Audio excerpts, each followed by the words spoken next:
Hello students, आज हम बात करने वाले हैं पॉपुलेशन और एंड इकोनॉमिक डेवलपमेंट की। इकोनॉमिक डेवलपमेंट क्या होता है? पहले हम कहते हैं, देखिए कि लंबे समय तक किसी कंट्री की इनकम में यदि इंक्रीज़ हो रहा हो तो हम उसे इकोनॉमिक ग्रोथ कहते हैं। और यदि उस इनकम को फर्दर लोगों के भले के लिए यदि खर्च किया जा रहा है, जिससे लोगों की हेल्थ, एजुकेशन जैसी फैसिलिटीज़ पहले से बेहतर मिल रही हैं, तो हम कहते हैं कि उस कंट्री का इकोनॉमिक डेवलपमेंट हो रहा है। अब पॉपुलेशन लगातार चेंज हो रही है या ग्रो कर रही है, तो उसका इकोनॉमिक डेवलपमेंट पर क्या फ़र्क देखने को पड़ेगा, ये हमें डिस्कस करना है। तो कुछ लोग कहते हैं कि पॉपुलेशन की ग्रोथ अच्छी होती है किसी भी कंट्री की इकोनॉमिक डेवलपमेंट के लिए, वहीं कुछ लोग मानते हैं कि पॉपुलेशन की ग्रोथ अच्छी नहीं होती इकोनॉमिक डेवलपमेंट के लिए। दोनों व्यूज़ को हम बारी बारी करके स्टडी करेंगे। पहले हम बात करते हैं population growth is an obstacle, यानी कि पॉपुलेशन की ग्रोथ जो है वो इकोनॉमी के लिए एक बाधा के रूप में है। अब ऐसा क्यों माना जाता है? पहला है आपका कि population growth and declining LAN MAN ratio, यानी कि सबसे बड़ी प्रॉब्लम क्या आ रही है कि पॉपुलेशन लगातार इंक्रीज़ होती जा रही है, और पॉपुलेशन लगातार इंक्रीज़ होने के कारण आपकी जो लैंड टू मैन रेशो है वो घटती जा रही है। यदि 2011 के सेंसस की आप बात करते हैं तो डेंसिटी ऑफ पॉपुलेशन आपकी 382 पर स्क्वायर किलोमीटर थी, जबकि 1951 में यदि आप देखें तो ये 117 पर स्क्वायर किलोमीटर थी। तो पर स्क्वायर जो किलोमीटर में लोग रह रहे हैं वो डेंसिटी आपकी काफ़ी इंक्रीज़ हो गई है, और इससे आपके जो रिसोर्सेज हैं वो भी बहुत ही लिमिटेड हो जाते हैं ग्रोइंग पॉपुलेशन के लिए।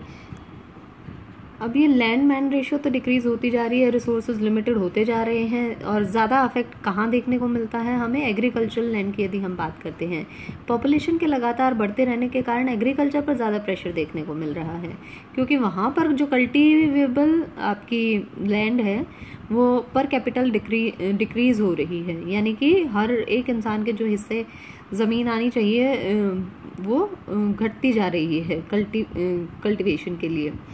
और ऐसा क्यों हो रहा है? क्योंकि यहाँ पर हमारे सब डिवीज़न और फ्रेगमेंटेशन देखने को मिलता है होल्डिंग्स का। सब डिवीज़न क्यों है? क्योंकि उत्तराधिकार का सिस्टम पाया जाता है।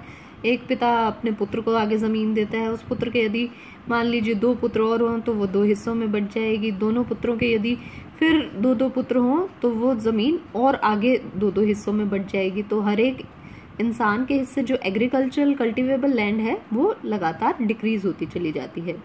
फिर दूसरा जो इम्पैक्ट देखने को मिलता है वो है population growth and capital formation. Population growth के साथ साथ लगातार कैपिटल फॉर्मेशन पर भी नेगेटिव इम्पैक्ट देखने को मिलता है, क्योंकि जैसे जैसे हमारे यहाँ पॉपुलेशन लगातार इंक्रीज होगी, रिसोर्सेज के लिए लोगों की डिमांड इंक्रीज होगी, स्पेशली कंजम्पशन पर्पजेज के लिए। जो कैसे पर्पज़ हो गया? अनप्रेडिक्टिव पर्पज़ हो गया, यानी कि जिससे फर्दर किसी तरह का आपका प्रोडक्शन इंक्रीज नहीं होता। और अगर कंजम्पशन पर हम बहुत ज़्यादा पैसा खर्च करेंगे तो हमारी सेविंग्स पर नेगेटिव इम्पैक्ट देखने को मिलेगा, और यदि सेविंग हमारी कम होगी तो फर्दर इन्वेस्टमेंट भी कम होगी और कैपिटल एक्युमुलेशन और कैपिटल फॉर्मुलेशन भी कम होगा। फिर इसके अलावा और जो नेगेटिव इम्पैक्ट हैं आपके पॉपुलेशन ग्रोथ के इकोनॉमिक डेवलपमेंट पर, उसमें आता है कि एडवर्स इम्पैक्ट पड़ता है एम्प्लॉयमेंट सिचुएशन पर। जैसे जैसे आपके यहाँ पर पॉपुलेशन लगातार ग्रो होती जाएगी वैसे वैसे एम्प्लॉयमेंट का सिनेरियो ख़राब होता जाएगा। और स्पेशली इंडिया की यदि आप बात करते हैं तो ज़्यादातर हिस्सा पॉपुलेशन का आज भी किस चीज़ पर डिपेंड करता है? एग्रीकल्चर पर डिपेंड करता है अपनी आजीविका को कमाने के लिए। और क्यों? क्योंकि पॉपुलेशन बहुत स्पीड से बढ़ रही है और उस स्पीड से हम एम्प्लॉयमेंट जनरेट नहीं कर पा रहे हैं, चाहे वो सेकेंडरी सेक्टर हो चाहे वो टेरिटरी सेक्टर हो, जिसके कारण एग्रीकल्चर पर लगातार प्रेशर बढ़ता जा रहा है और एग्रीकल्चर में डिस्गाइज्ड अनएम्प्लॉयमेंट की प्रॉब्लम देखने को मिलती है। मतलब कि वहाँ हमें ऐसा लगता है कि लोग काम करने में लगे हुए हैं, लेकिन जब आप उनकी मार्जिनल प्रोडक्टिविटी की बात करें तो उनका कंट्रीब्यूशन 0 होता है। यानी अगर वो इंसान उस खेत में काम ना भी कर रहे हों तो भी प्रोडक्शन पर किसी तरीके का कोई फर्क नहीं पड़ेगा। तो देखने में ऐसा लगता है कि वो लोग एम्प्लॉयड हैं, लेकिन वास्तविक रूप से वो लोग अनएम्प्लॉयड होते हैं। इस प्रॉब्लम को हम कहते हैं छिपी हुई बेरोजगारी या डिस्गाइज्ड अनएम्प्लॉयमेंट। फिर दूसरा प्रॉब्लम जो है वो है एडवर्स इम्पैक्ट ऑन पर capital income and standard of living. लोगों की जो पर कैपिटल इनकम है वो भी डिक्रीज होती जाती है जैसे जैसे पॉपुलेशन का प्रेशर बढ़ता जाता है, क्योंकि हम बात कर रहे हैं कि एग्रीकल्चर पर ज़्यादातर लोग डिपेंड करते हैं और एग्रीकल्चर में प्रोडक्टिविटी लो पाई जाती है। इवन जो डिस्गाइज्ड अनएम्प्लॉयमेंट के कारण कुछ लोगों की मार्जिनल प्रोडक्टिविटी ज़ीरो भी पाई जाती है। तो ऐसे में लो प्रोडक्टिविटी के कारण फिर आपकी जो इनकम जनरेट होती है वो भी लो इनकम जनरेट होती है, और दूसरी जगहों पर आपके लिए एम्प्लॉयमेंट के अवसर बहुत कम एग्जिस्ट करते हैं, इसीलिए आप लोग एग्रीकल्चर में लगातार एम्प्लॉयड रहते हैं और पर लो कैपिटल इनकम से काम चलाते हैं, जिसके कारण आपके यहाँ का स्टैंडर्ड ऑफ लिविंग भी लो होगा, यानी कि लोगों के लिए अपने जीवन को बेहतर बनाने के जो अवसर हैं वो भी कम होंगे, क्योंकि उनके यहाँ इनकम जनरेशन कम है और जितनी इनकम जनरेट हो रही है वो सबसे पहले कंजम्पशन पर्पसेस पर खर्च की जाती है। फिर है shortage and import of food grains. अब जितनी ज़्यादा पॉपुलेशन बढ़ेगी उतनी ज़्यादा कंजम्पशन की डिमांड बढ़ेगी, और कंजम्पशन के लिए उतने ज़्यादा रिसोर्सेज आपके यहाँ पर यदि पूरे नहीं होते। इंडिया हालांकि एक एग्रीकल्चरल कंट्री है, लेकिन एग्रीकल्चर बेस्ड कंट्री है, लेकिन यहाँ पर लो प्रोडक्टिविटी एग्रीकल्चर की पाई जाती है, जिसके कारण फूड ग्रेन्स के प्रोडक्शन पर नेगेटिव इम्पैक्ट देखने को मिलता है, जबकि ग्रोइंग पॉपुलेशन के साथ साथ फूड ग्रेन्स के लिए जो डिमांड है वो लगातार इंक्रीज होती चली जाती है। तो ऐसे में हमें ज़रूरत है कि हम जो या तो लार्ज स्केल पर बाहर वाली कंट्रियों से क्या करें, फूड ग्रेन्स को इंपोर्ट करें। लेकिन यदि हम बाहर से लार्ज स्केल पर इंपोर्ट करते हैं तो इसका नेगेटिव इम्पैक्ट हमारी फॉरेन अर्निंग्स पर देखने को मिलता है, क्योंकि हमारी एक्सपोर्ट अर्निंग लिमिटेड है, और ऐसे में यदि हम इंपोर्ट केवल कंजम्पशन पर्पसेस के लिए करेंगे तो वो सारी की सारी अर्निंग्स हमारी खर्च हो जाएंगी और बैलेंस ऑफ पेमेंट का क्राइसिस देखने को मिलेगा। फॉरेन एक्सचेंज रिजर्व्स अननेसेसरी चीज़ों पर खर्च होंगे। कैपिटल गुड्स का फॉर्मेशन नहीं हो पाएगा, इससे कैपिटल फॉर्मेशन पर नेगेटिव इम्पैक्ट देखने को मिलेगा।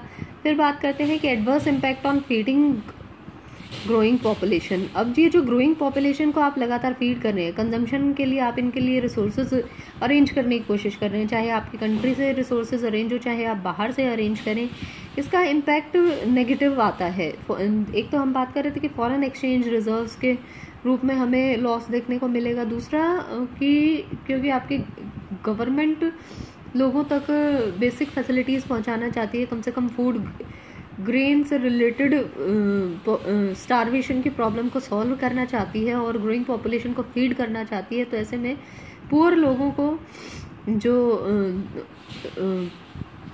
बेसिक फैसिलिटीज़ प्रोवाइड करनी है या फूड ग्रेन्स प्रोवाइड करने हैं, इसके लिए सरकार को एक तरफ तो फार्मर्स को इंसेंटिव्स देने पड़ेंगे कि वो ज़्यादा से ज़्यादा प्रोडक्शन करें, दूसरी तरफ उस पुअर पॉपुलेशन को लो प्राइसेस पर फूड अवेलेबल कराना पड़ेगा, और इसके लिए सरकार को बहुत भारी मात्रा में सब्सिडीज़ जनरेट करनी पड़ेंगी।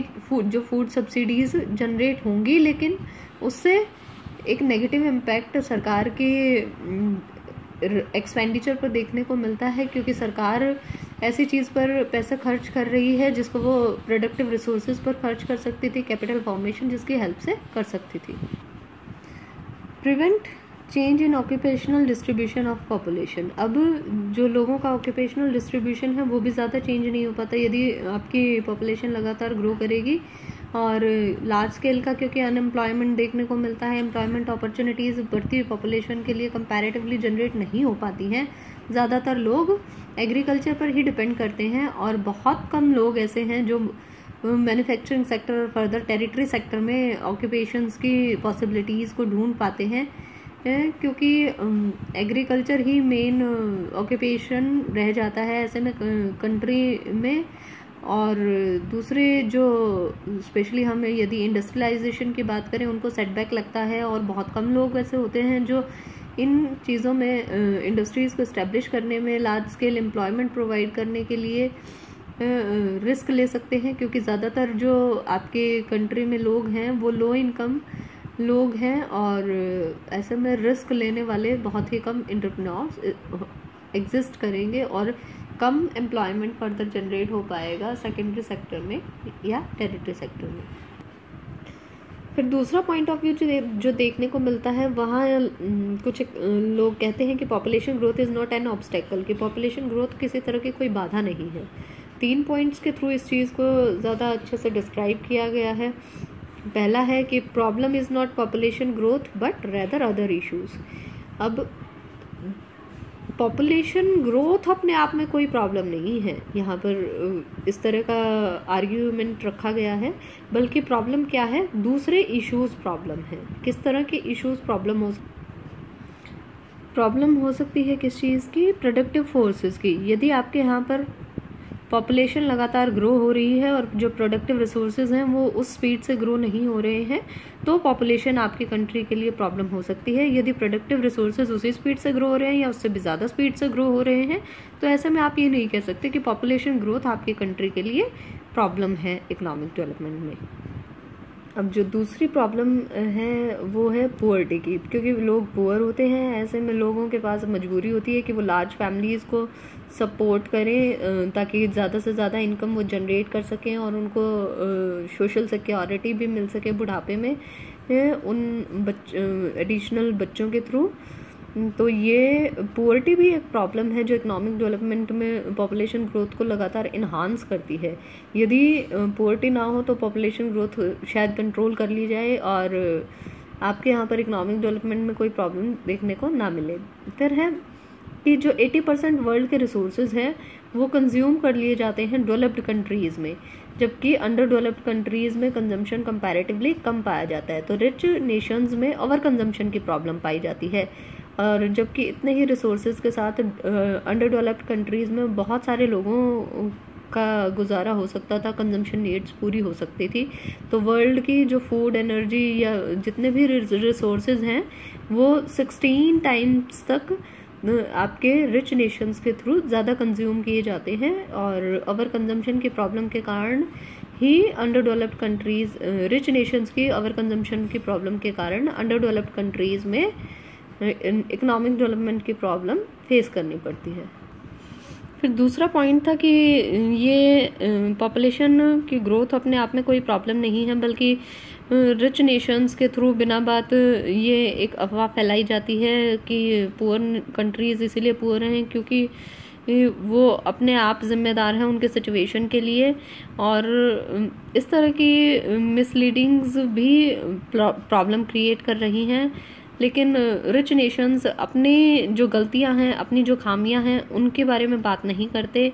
जैसे ओवर कंजम्पशन की हम प्रॉब्लम डिस्कस कर रहे थे, जिसके कारण रिसोर्सेज वर्ल्ड के वेस्ट हो रहे हैं, और जबकि वही रिसोर्सेज पुअर कंट्रीज़ की जो प्रोग्रेस है उसमें यूटिलाइज किए जा सकते हैं। फिर थर्ड पॉइंट आपका आता है कि पॉपुलेशन ग्रोथ अपने आप में कोई प्रॉब्लम नहीं है बहुत सारी कंट्रीज़ में, बल्कि प्रॉब्लम है अंडर पॉपुलेशन होना। अंडर पॉपुलेशन के कारण क्या होता है कि जो रिसोर्सेज हैं वो पूरी तरह से यूज़ नहीं हो पाते, कल्टीवेबल लैंड है जो वो कल्टीवेट नहीं हो पाती, और इंडस्ट्रियल गुड्स की डिमांड उन कंट्रीज़ में जनरेट नहीं हो पाती, जिसके कारण इंडस्ट्रियल प्रोडक्शन भी लो रहता है। तो बहुत सारी कंट्रीज़ अफ्रीका और लैटिन अमेरिका में ऐसी है जहाँ पर पॉपुलेशन कम है, और कम पॉपुलेशन होने के कारण इस तरह की प्रॉब्लम देखने को मिल रही हैं। तो उसके बाद बात करते हैं टुवर्ड अ कंसेंसस। तो हमें ये ज़रूरत है कि हम पॉपुलेशन ग्रोथ को ना ही एक ऑब्स्टेकल माने और ना ही ये माने कि पॉपुलेशन ग्रोथ से किसी तरह की कोई ऑब्स्टेकल क्रिएट नहीं होती। हमें एक कॉमन और इंटरमीडिएट ओपिनियन पर आना होगा। पहली चीज़ हम यदि देखें तो पॉपुलेशन ग्रोथ अपने आप में प्राइमरी कॉज नहीं है बहुत सारी प्रॉब्लम्स का, जैसे कि इनइक्वालिटी की प्रॉब्लम है, इनकम और वेल्थ की प्रॉब्लम है, बल्कि इन सब प्रॉब्लम्स के कारण हम कह सकते हैं कि फर्दर पुअर पीपल ज़्यादा इकोनॉमिक प्लानिंग प्रोसेस नहीं कर पाते और ज़्यादा बच्चों को अफोर्ड करना उनके लिए इजी होता है और वो ज़्यादा बच्चे पैदा करते हैं। पॉपुलेशन से क्वालिटी ऑफ लाइफ और मटेरियल वेलबींग पर कोई फ़र्क पड़े, ये साफ साफ कहा जा सकता है कि पॉपुलेशन से क्वालिटी ऑफ लाइफ या मटेरियल वेलबींग पर नेगेटिव इम्पैक्ट देखने को मिलता है। लेकिन डेवलप्ड कंट्रीज़ और डेवलपिंग कंट्रीज़ यदि दोनों को कंबाइन करके देखा जाए तो पॉपुलेशन की प्रॉब्लम को सॉल्व किया जा सकता है यदि वर्ल्ड के रिसोर्सेज हैं जो आपके वो इक्वली डिस्ट्रीब्यूट कर दिए जाएं। लेकिन ऐसा कहना कि पॉपुलेशन से किसी तरह की कोई प्रॉब्लम नहीं है ये भी गलत होगा, क्योंकि पॉपुलेशन से पॉपुलेशन ग्रोथ होने से अंडर डेवलपमेंट की प्रॉब्लम इंटेंसिफाई होती है, इसलिए हमें पॉपुलेशन को कंट्रोल भी करना चाहिए। और पॉपुलेशन के ओवर साइज ही केवल आपकी जो प्रॉब्लम्स हैं वो एग्जिस्ट नहीं करती, बल्कि इस चीज़ से भी प्रॉब्लम्स इन्फ्लुएंस होती हैं कि पॉपुलेशन कहाँ पर कंसंट्रेटेड है। यदि पॉपुलेशन अर्बन एरियाज़ में ज़्यादा कंसंट्रेटेड है तो आपके अर्बन एरियाज़ में जो रहने की फैसिलिटीज़ हैं वो अच्छी नहीं होंगी, स्लम्स लगातार इंक्रीज़ होते चले जाएंगे और ऐसे में वहाँ पर क्राइम और डिजीज़ भी बढ़ती चली जाएंगी, क्योंकि एम्प्लॉयमेंट की प्रॉब्लम भी उन्हें फेस करने को मिलेंगी। तो पॉपुलेशन की ग्रोथ एक लिमिटेड सीमा में होनी चाहिए, और जो पॉपुलेशन की ग्रोथ हो रही है वो पॉपुलेशन का जो डिस्ट्रीब्यूशन है वो इक्वल होना चाहिए। ऐसा ना हो कि एक ही जगह पर पॉपुलेशन ज़्यादा कंट्रोल हो रही हो, दूसरी जगह पर बहुत ही कम पॉपुलेशन हो, और जो वर्ल्ड के रिसोर्सेज हैं वो सारे डेवलपिंग कंट्री और डेवलप्ड कंट्री के साथ मिलकर अच्छी तरह से यूटिलाइज किए जाने चाहिए फॉर दी ओवरऑल पॉपुलेशन और उनके कंजम्पशन नीड्स और उनके डेवलपमेंट के लिए। तो हम कह सकते हैं कि पॉपुलेशन की जो प्रॉब्लम है वो अपने आप में कोई प्रॉब्लम नहीं रह जाएगी, बल्कि इकोनॉमिक डेवलपमेंट में फर्दर हेल्प करेगी। और इनइक्वालिटीज़ और पुअर्टीज़ जैसी प्रॉब्लम को हमें टैकल करना होगा स्मार्टली, और इन सब चीज़ों के साथ हम पॉपुलेशन ग्रोथ को अपने लिए फर्दर यूटिलाइज कर सकते हैं एज अ रिसोर्स, बजाय कि हम उसे कोई ऑब्स्टेकल माने अपने इकोनॉमिक डेवलपमेंट में। लेकिन साथ ही हम ये कह सकते हैं कि बहुत ज़्यादा पॉपुलेशन यदि किसी भी कंट्री के लिए बढ़ती है या ओवरऑल वर्ल्ड में बढ़ती है तो वो एक अच्छा सिनेरियो नहीं होगा, और उसका नेगेटिव इम्पैक्ट आपको ज़रूर देखने को मिलेगा इकोनॉमिक ग्रोथ पर भी और डेवलपमेंट पर भी। तो रेमेडीज़ फॉर पॉपुलेशन एक्सप्लोजन, यानी कि हमें पॉपुलेशन को कंट्रोल करने के लिए क्या क्या स्टेप्स उठाए जा सकते हैं उसकी बात करते हैं। पहले है इकोनॉमिक मेजर्स। इकोनॉमिक मेजर्स में हम क्या कर सकते हैं, यदि स्पेशली हम इंडिया के कंटेक्स्ट में बात करते हैं तो एक्सपेंशन ऑफ इंडस्ट्रियल सेक्टर, यानी कि हमने ज़रूरत किस चीज़ की है इंडस्ट्रियल सेक्टर को एक्सपेंड करने की, क्योंकि हमने कहा कि हमारे यहाँ पर एग्रीकल्चर पर लोग ज़्यादा डिपेंड कर रहे हैं और इंडस्ट्री और टेरिटरी सेक्टर में एम्प्लॉयमेंट की जो अपॉर्चुनिटीज़ हैं वो कम देखने को मिल रही हैं, जिसके कारण लोगों का स्टैंडर्ड ऑफ लिविंग लो है, पर कैपिटल इनकम भी लो है। तो इस प्रॉब्लम को सॉल्व करने के लिए हमें ज़रूरत है कि हम एग्रीकल्चर सेक्टर से जो सरप्लस लेबर है उसको इंडस्ट्रीज़ की तरफ शिफ्ट करें और इंडस्ट्रियल सेक्टर को डेवलप करें। दूसरा है creation of employment opportunities in urban areas, यानी कि एम्प्लॉयमेंट अपॉर्चुनिटीज़ कहाँ क्रिएट की जाए ज़्यादा से ज़्यादा अर्बन एरिया में, ताकि रूरल एरिया से अर्बन एरिया में लोगों का माइग्रेशन हो। और लोगों का माइग्रेशन यदि अर्बन एरिया में ज़्यादा होने लगेगा तो अर्बन एरिया में जो पॉपुलेशन है वो ज़्यादा बढ़ जाएगी, और जिसके कारण लोगों को हाउसिंग की प्रॉब्लम या स्टैंडर्ड ऑफ लिविंग की या cost of upbringing a child वो है बढ़ जाएगी, और इस तरह की प्रॉब्लम देखने को मिलेंगी, और ये अपने आप में लोगों को मजबूर करेंगी कि वो बड़ी फैमिलीज़ की बजाय छोटी फैमिलीज़ को प्रेफर करें। फिर है equitable distribution of income and removal of poverty.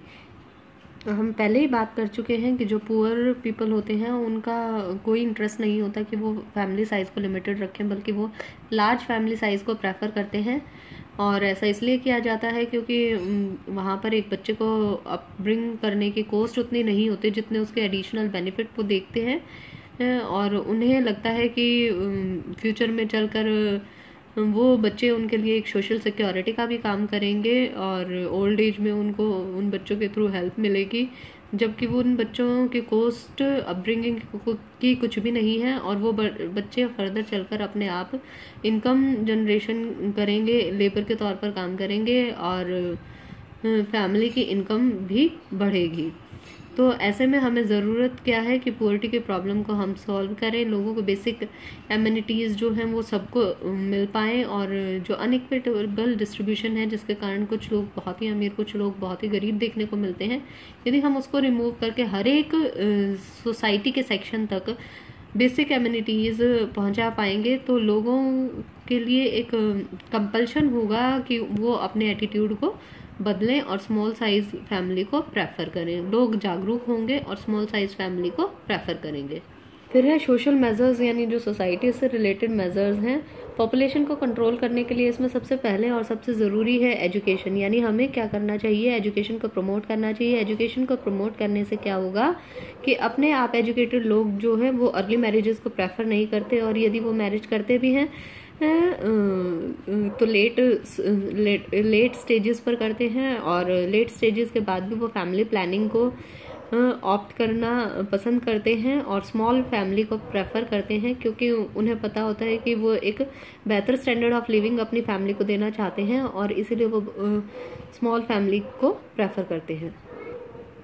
Improving the status of women, हमारे यहाँ पर कॉन्स्टिट्यूशनल तौर पर यदि आप देखें तो संविधान में मैन और विमेन को इक्वल राइट्स प्रोवाइड किए गए हैं, लेकिन सोसाइटी में यदि आप देखते हैं तो इनइक्वालिटी देखने को मिलती है। विमेन को डिस्क्रिमिनेशन, विमेन अगेंस्ट आप देख सकते हैं स्पेशली सोशल लाइफ में, और विमेन को एक इंफीरियर पोजीशन पर रखा जाता है, जिसके कारण विमेन के लिए लेस एजुकेशन की फैसिलिटीज़ अवेलेबल होती हैं, और वो फैमिली प्लानिंग जैसे महत्वपूर्ण मुद्दों से भी इंडिफरेंट रहती हैं। और इसके अलावा बहुत सारे मिस कॉन्सेप्ट्स हैं जो सोसाइटी में प्रिवेल करते हैं, जैसे कि कोई बेटे से ही हमारा वंश आगे बढ़ेगा, बेटा ही है जो पिता की चिता को अग्नि देगा, बेटे से ही बुढ़ापे में सिक्योरिटी हमें मिलेगी। तो इस तरह के जो मिसकॉन्सेप्ट्स हैं वो भी रिमूव हो सकते हैं यदि हम विमेन को आगे लाएं, उसको एजुकेट करें, उसको अवेयर करें, और उसको ये समझाएं कि एक स्मॉल फैमिली की जो इम्पोर्टेंस है वो उन्हें समझ में आ जाए। Raising the minimum age of marriage, अब जो दूसरी प्रॉब्लम यहाँ देखने को मिलती है इंडिया में वो है कि जो मैरिज है वो बहुत ही अर्ली एज में कर दी जाती है। यदि आप कॉन्स्टिट्यूशन की भी बात करेंगे तो 21 इयर्स फिक्स की गई है मैन के लिए और 18 इयर्स एज फिक्स की गई है वीमेन के लिए।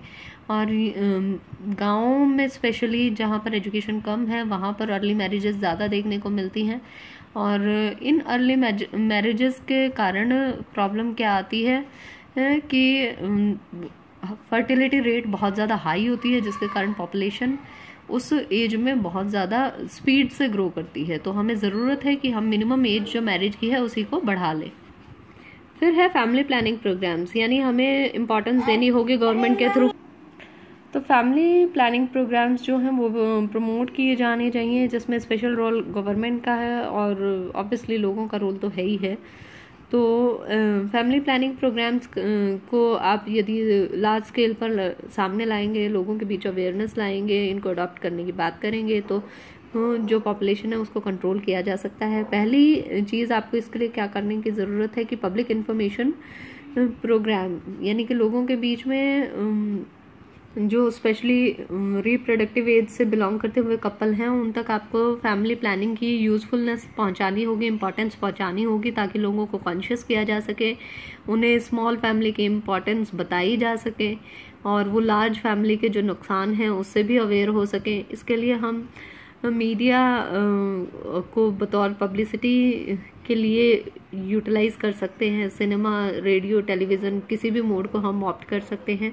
दूसरा हमें क्या करना होगा, इंसेंटिव्स एंड डिसइंसेंटिव्स, यानी गवर्नमेंट को क्या करना होगा, कुछ इंसेंटिव देने होंगे जो पॉपुलेशन है उसको कंट्रोल करने के लिए, फैमिली प्लानिंग को ऑप्ट करने के लिए। कैश प्राइजेस भी दिए जा सकते हैं जो पीपल स्टेरिलाइजेशन के थ्रू जा रहे हैं उनको, और ये कैश प्राइजेस देकर लोगों को इंसेंटिव दिया जा सकता है कि ज़्यादा से ज़्यादा लोग स्टेरिलाइज कराएं और पॉपुलेशन को कंट्रोल करें। और हमारे यहाँ पर क्योंकि देखिए जो पॉपुलेशन कंट्रोल करना या फैमिली प्लानिंग को ऑप्ट करना है वो कम्प्लीटली वॉलंटरी है, और एक टाइम आया था इमरजेंसी का जहाँ पर इनवॉलंटरी इसके खिलाफ एक्शंस लिए गए थे, लेकिन लोगों के बीच इस चीज़ के विरोध में काफ़ी गुस्सा देखने को मिला। तो ऐसे में ज़रूरत है कि वॉलंटरीली लोग आगे आए और पॉपुलेशन को कंट्रोल करने में सहयोग करें। इसके लिए हम डिसइंसेंटिव भी दे सकते हैं कि जिस इंसान के पास एक लार्ज फैमिली है वहाँ पर उसके लिए कम प्रेफरेंस दी जाएगी यदि वो किसी भी जॉब के लिए अप्लाई करता है, तो एक डिसइंसेंटिव होगा, ये लोगों को मजबूर करेगा स्मॉल फैमिली के बारे में सोचने के लिए। फिर फैमिली प्लानिंग सेंटर्स खोले जा सकते हैं। इन प्लानिंग सेंटर्स के थ्रू आप क्लिनिकल फैसिलिटीज़ जो हैं वो प्रोवाइड कर सकते हैं, साथ में आप कॉन्ट्रासेप्टिव्स जो हैं उनको डिस्ट्रीब्यूट कर सकते हैं, और इन प्लानिंग सेंटर्स के थ्रू आप कंट्रोल कर सकते हैं पॉपुलेशन को। फिर रिसर्च, हमें last but not least research पर बहुत फोकस करने की ज़रूरत है, क्योंकि हम क्या करते हैं कि हम डेवलप्ड कंट्रीज़ की बहुत सारी चीज़ों को, बहुत सारी पॉलिसीज़ को यूं कि उठाकर अपनी कंट्रीज़ में थोपने की सोचते हैं, लेकिन हमारे यहाँ की कंट्री का सिनेरियो अलग होता है, हमारे यहाँ की नीड्स अलग हैं। ऐसे में हमें ज़रूरत है कि हम रिसर्च करें कि कौन से मेथड्स अप्रोप्रिएट हैं पॉपुलेशन को कंट्रोल करने के लिए, और किस तरीके से हम मिनिमम रिसोर्सेज के साथ मैक्सिमम रिजल्ट्स को इस डायरेक्शन में अचीव कर सकते हैं।